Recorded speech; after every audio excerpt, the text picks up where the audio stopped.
Would America get involved for something that is only a couple of kilometers off the Chinese coast? China has come up with a cunning solution, effectively creating a network of unsinkable aircraft carriers. The standoff could escalate very quickly indeed. While the world's attention is fixed on Ukraine, another flashpoint could ignite an even greater conflict. Just 112 miles from China's coast lies Taiwan, an island of 23 million people, facing 1.4 billion people and the world's largest army. For Beijing, it's not just territory, it's destiny. For Washington, it's a red line. On Battle Plans Exposed, we break down the strategies, the risks, and the chilling question: if China invades Taiwan, what happens next? After losing the Chinese Civil War in 1949, the defeated nationalist government fled to Taiwan, establishing the Republic of China. This created two rival governments, with the People's Republic of China on the mainland and the Republic of China in Taiwan, both claiming to be the sole legitimate rulers of China. Beijing's One China policy is a non-negotiable principle asserting that the PRC is the only sovereign China and that Taiwan is merely a province. Most nations, including the UK, acknowledge this policy, formally recognising Beijing whilst maintaining unofficial relations with democratic Taiwan. Today, Taiwan functions as a self-governing democracy, and its distinct identity is the primary source of rising cross-strait tensions. So let's start by looking at why China wants to take Taiwan. President Xi Jinping has consistently stated that the reunification of Taiwan with mainland China is a core part of his vision for national rejuvenation. While officially advocating for a peaceful process, he has made it explicitly clear that China reserves the right to use force to prevent Taiwanese independence. This threat, Beijing claims, is aimed not at the Taiwanese people, but at external interference and a minority of separatists. Under Xi's leadership, this stance has hardened, with him declaring that the issue cannot be passed down from one generation to the next, increasing the sense of urgency. Taiwan sits in a crucial location in the first island chain in a line of US allied territories: Japan, Taiwan, Philippines, and these constrain China's naval access to the Pacific. Control of the island would fulfill Xi's reunification mission, snuff out a potential threat close to China's mainland, and provide a buffer zone from the US or Japan. So how is Taiwan going to defend itself against the might of the Chinese Communist Party and its People's Liberation Army? Has it got the power, technology, and strategy to overcome its geographical weaknesses? Let's break this down by looking at the three key challenges and the three critical defensive tactics Taiwan's Republic of China army faces. The first one is proximity. The Taiwan Strait. It's only 130 kilometers or 81 miles wide at its narrowest point, giving Taiwan very little strategic depth or warning time. Taiwan is at numerical disadvantage. The People's Liberation Army, usually referred to as the PLA, has overwhelming superiority in numbers of ships, aircraft, missiles, and personnel, and anything else to do with military capability. The third is vulnerability to blockade. As an island nation, Taiwan is heavily dependent on imports and could be crippled by sustained naval blockade. In fact, China has frequently put its military forces around the outside, simulating a blockade. Recognizing all of these strategic flaws, Taiwan's military posture is built around a core strategic principle known as the Porcupine Strategy, or asymmetric defense. The goal is not to defeat the numerically superior PLA of China in a conventional war, but to make an invasion so difficult, so costly, and so bloody that Beijing is deterred from ever attempting it. How Taiwan goes about making it so painful for Xi to invade, there are three focus points. The first one is Army, the Republic of China Armed Forces, ROCA. The primary mission of the army is to be the final line of defense against any amphibious invasion. and that could come at any part of the island. Its aim is to defeat a landing force on the beaches and in the urban areas. It boasts a growing fleet of armoured fighting vehicles, from the advanced US-made M1A2 Abrams tanks to the older M60A3 tanks, as well as domestically produced Leopard-based armoured vehicles. There are specific anti-invasion weapons, mobile artillery systems like the Thunderbolt 2000 rocket launcher, and thousands of portable anti-tank missiles, including the Javelin and TOW systems. And these are all crucial for blunting an armoured beach assault. The Air Force is the first line of defence, tasked with contesting air superiority over the Taiwan Strait and against initial waves of missile strikes. The backbone of the fighter fleet is recently upgraded F-16V Viper, one of the most advanced fourth-generation fleets in the world. This is supplemented by domestically produced Qingguo and the French-made Mirage 2000 jets. In terms of air defence, a dense, layered air defence network which is crucial. This includes long-range US PAC-3 missile batteries and the highly capable domestically produced Tian-Kung Sky-Bow missile systems designed to intercept jets and ballistic missiles. On the maritime front, the Navy's role is to challenge the People's Liberation Army Navy in the Strait, prevent a naval blockade, and to deploy sea mines to make the invasion routes treacherous. A mix of US-made destroyers and frigates form the main surface fleet. A significant recent development is domestically built submarines, and this is led by the first boat, Haikun. These submarines are designed to be stealthy and a lethal threat to any invasion fleet. A growing fleet of small, fast and heavily armed Qiuchang-class carrier-killer corvettes. Corvettes are a perfect example of the Porcupine Strategy, designed for hit-and-run attacks against larger Chinese warships. Moving on to the asymmetric and missile capabilities, otherwise known as the Porcupine's quills. This is the heart of Taiwan's deterrent. The strategy relies on a massive arsenal of precise, mobile and hard-to-detect missiles. Taiwan has invested heavily in land-based mobile Haisung Feng 2 Brave Wind and Haisung Feng 3 supersonic anti-ship missiles. These can be hidden across the island and are capable of devastating an amphibious fleet. Taiwan is also developing long-range cruise missiles such as the Yongfeng, which is capable of striking targets deep inside mainland China. This provides a retaliatory capability, complicating Beijing's strategic calculations. And finally, Taiwan can call upon its reserve forces and civil defence. Recognising that a conflict with China would involve the entire nation, Taiwan has been reforming its defences. Military conscription has recently been extended from 4 months to 1 year to create a better trained fighting force. In significant reforms, major efforts are underway to improve the training and readiness of its nearly 2.2 million reservists. Regular air raid drills, the Wanan drills, are held to prepare the civilian population for missile strikes and to practice emergency response. Now let's wargame a few different PLA invasion strategies. In wargaming, we tend to propose the worst case scenario, the best case scenario, and the most likely scenario. However, we've more options with Taiwan. Scenario A, China attempts to blockade Taiwan. This would see China putting a naval blockade outside a 12-mile zone around Taiwan itself, reinforced by air activity coming from mainland China.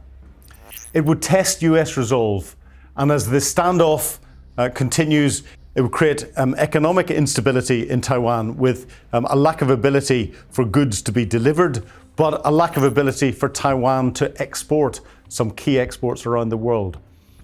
This would further test not just the US but the West. We have to remember that Taiwan produces, manufactures and exports about 80% of the world's microchips. The standoff could escalate very quickly indeed. Scenario B. There's a Taiwanese island, number of islands called the Kinmen Islands, that are only a few kilometers off China's mainland coast. They're controlled islands closest to the mainland China, part of the Kinmen archipelago, also known as Quemoy.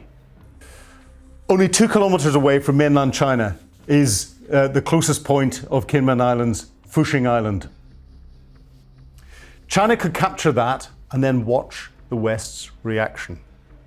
Would America get involved for something that is only a couple of kilometers off the Chinese coast? Would Taiwan start to attack mainland China for something that is closer to mainland China than it is to Taiwan? Would it risk international reaction? What would the West's reaction be? Scenario C, an amphibious invasion, an urban combat nightmare for the Chinese. International intervention would almost be certain. Is that something that China would want to do? What is the economic impact on China? Never mind the economic impact on Taiwan. Never mind the economic impact on the rest of the world and its intervention. And finally, scenario D, the status quo continues. China continues to pressure Taiwan without firing a shot. That pressure is coming from military exercises threatening Taiwan through to China trying to influence politics within Taiwan using friendly political parties, using agents to try and influence thinking that's going on in there, working a longer term program of trying to influence the Taiwanese to change their political affiliations from independence back to China again. 要深化两岸交流合作，坚决反对台独分裂行径和外部势力干涉，坚决捍卫国家主权和领土完整。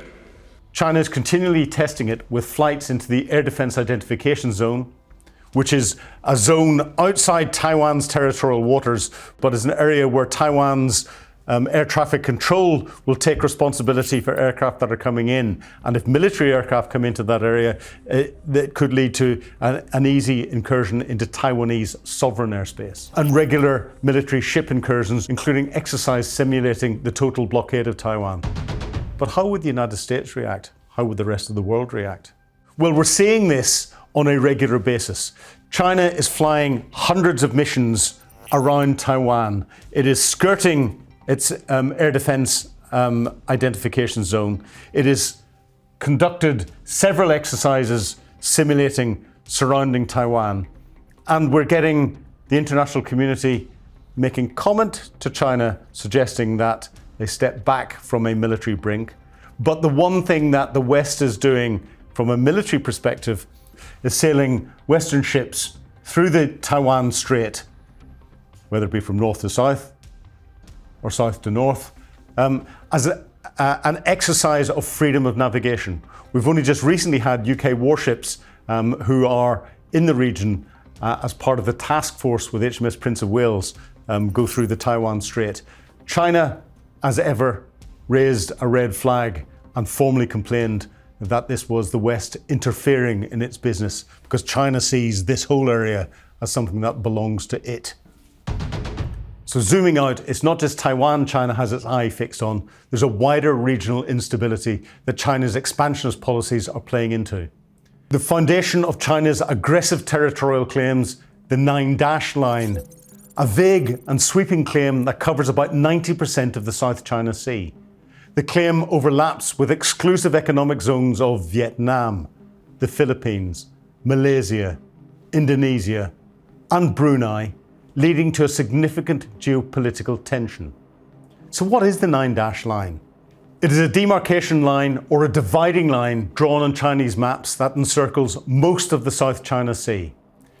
It centres on a U-shaped line on a map that lacks legal basis under international law, and it was first officially published by China's nationalist Kuomintang government in 1947, with 2 dashes later removed to form the current 9-dash line. The line's origin is partly attributed to historical misunderstandings and mistranslations by Chinese officials and cartographers, including the erroneous identification of James Shoal as an underwater bank near China. Now, let me stop here. A shoal and a bank and an island. This is significant. Under international law, a shoal is a bit of sand that is exposed at low tide, when the tide goes out. International law gives no country legal claim over it. A bank is sand that is exposed, but at very high tides can be covered. International law gives no claim to that.